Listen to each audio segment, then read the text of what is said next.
हे राजा परीक्षित, अब से कुछ समय पहले आपने मुझसे जो प्रश्न किया वही प्रश्न श्री अर्थात लक्ष्मी जी ने नारायण जी से किया था, और नारायण जी ने लक्ष्मी जी को उस प्रसंग का उत्तर दिया, जिसे श्रवण करने के पश्चात लक्ष्मी जी ने शेषनाग जी से कहा एवं शेषनाग जी से वात्स्यायन ऋषि को ज्ञान कराया। तत्पश्चात कालांतर में वात्स्यायन ऋषि ने मैत्रेय ऋषि को उपदेश देकर उन्हें कृतकृत्य किया और उनके द्वारा महात्मा विदुर को ज्ञात हुआ। इतनी कथा सुनने के पश्चात राजा परीक्षित ने पूछा, हे ज्ञान के भंडार, महात्मा विदुर से मैत्रेय की भेंट किस स्थान पर हुई? उनके मन में उस समय उत्पन्न हुए आनंद की सीमा का भी वर्णन कीजिए। तब शुकदेव जी बोले, हे परीक्षित, धर्म के पालक राजा धृतराष्ट्र अपने भाई के पुत्रों से अधिक प्यारा अपने पुत्र दुर्योधन को समझा और पांडवों को लाक्षागृह में भेजकर आग लगवा दिया, जिससे समस्त पांडव जलकर भस्म हो जाएं।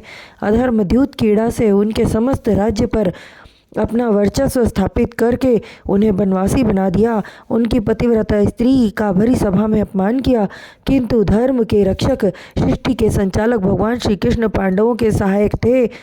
कदम कदम पर उन्हें पांडवों की रक्षा की। वनवास बिताकर पांडवों के लौटने के बाद राजा धृतराष्ट्र ने दूत भेजकर उन सभी को राज्यसभा में बुलवाया, परंतु सभी पांडव न आकर अपना मुखिया एवं शांति दूत बनाकर अपनी तरफ से प्रभु श्री कृष्ण जी को भेजा। वहां जाकर श्री कृष्ण जी ने धृतराष्ट्र एवं अन्य सभापतियों को इस तरह समझाया, हे राजन, जिस तरह तुम अपने पुत्रों से स्नेह करते हो उसी प्रकार तुम्हारे भाई के पुत्रों से स्नेह करना चाहिए। न तो तुम्हारे अपने पुत्र तुम्हें स्वर्ग प्रदान करने का सामर्थ्य रखते हैं और न ही पांडवों के कारण तुम नरक के भागी बनोगे। अपने भाई के पुत्रों को जीवन यापन के लिए मात्र 5 गांव दे दो। किंतु धृतराष्ट्र ने प्रभु के कथन को पूर्ण रूप से अनसुना कर दिया। तत्पश्चात नीति एवं वेद के पारंगत महात्मा विदुर जी बोले, हे भाई, नीति यही कहती है कि तुम मन में किसी भी प्रकार का द्वेष न रखकर पांडवों को उनका हिस्सा दे दो। वे पांडव भाई धर्म रूप हैं, अन्यथा उनमें इतनी सामर्थ्य है कि वे 10 दिशाओं में अपनी विजय पताका फहरा सकते हैं। और सबसे महत्वपूर्ण बात यह है कि स्वयं त्रिलोकी नाथ, समस्त ब्रह्मांड के नाथ भगवान श्री कृष्ण उनके सहायक हैं। अपने सपुत्रों को अति बलवान समझना आपकी भूल है। अधर्म पथ पर पग धरोगे तो तुम्हारा धर्म भी नष्ट हो जाएगा।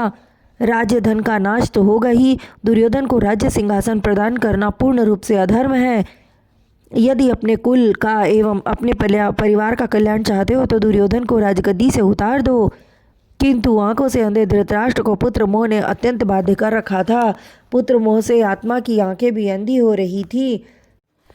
सो विदुर जी के समझाने पर भी उन पर रत्ती बराबर भी प्रभाव न हुआ। उसी समय क्रोध में उफन कर गरजते हुए दुर्योधन बोला, विदुर को मेरी सभा से निष्कासित कर दो। हमारे कुल का दासी पुत्र होकर पांडवों का पक्षधर है, नमक मेरा खाता है और तरफदारी उनकी करता है।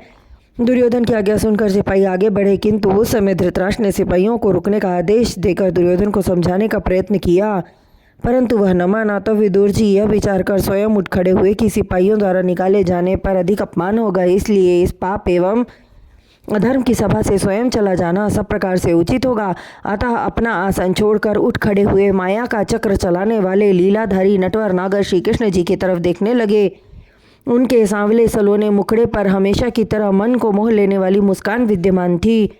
विदुर जी को समझते हुए देर न लगी कि प्रभु श्री कृष्ण जी के मन में क्या है। दुनिया को अपने इशारे पर नचाने वाले प्रभु कौरवों का नाश करने की लीला करने वाले हैं। उनकी मुस्कान में महाविनाशकारी महायुद्ध दिखलाई दिया। विदुर जी को इसलिए अपने अपमान को प्रभु की इच्छा मानकर चुपचाप बाहर की तरफ चल पड़े, किंतु कुछ कदम चलने के पश्चात रुक गए और तन पर सुशोभित हो रहे समस्त राजसी वस्त्र आभूषणों को उतारकर दुर्योधन की राज्यसभा में रख दिए। तन पर एक लंगोट लपेटकर वहां से निकले और उत्तराखंड में चले गए। वर्ष भर भारत खंड की तीर्थ यात्रा करते रहे। तीर्थों का पुण्य प्रसाद लेते हुए यमुना किनारे पहुंचकर देवताओं के दर्शन किए तथा बहुत दिनों तक मैत्रेय ऋषि के समीप रहे। उन्हीं दिनों महाभारत का अति विनाशकारी युद्ध हुआ, जिसमें अनगिनत मनुष्यों की बलि चढ़ गई। लहू से कुरुक्षेत्र की धरती लाल हो गई। अंततः पांडव विजयी हुए, कौरवों का विनाश हो गया। धर्मराज युधिष्ठिर राज्य सिंहासन पर विराजमान हुए। विदुर जी ने मन ही मन प्रभु श्री कृष्ण के चरणों में सिर नवाया, जो वहां पर उपस्थित न होते हुए भी उपस्थित थे। प्रणाम करने के पश्चात अन्य तीर्थों का भ्रमण करने के लिए चल पड़े। रास्ते में उन्हें उद्धव जी मिले। उद्धव जी प्रभु श्री कृष्ण जी के परम भक्त थे। दोनों भक्त आपस में बड़े प्रेम से गले मिले। तत्पश्चात विदुर जी ने श्री बलराम एवं अन्य यादवों सहित हस्तिनापुर के कुशल क्षेम पूछा। उद्धव जी ने पूरा वृत्तांत विदुर जी को बतलाया। यह जानकर कि कौरवों का नाश हो गया उन्हें अत्यंत शोक हुआ, किंतु महात्मा विदुर यह भी जानते थे कि तारणहार श्री कृष्ण की यही इच्छा थी, सो उन्होंने महाभारत रचाकर पाप के भार से अत्यंत दुख पा रही माता पृथ्वी के भार को उन्होंने कम किया है।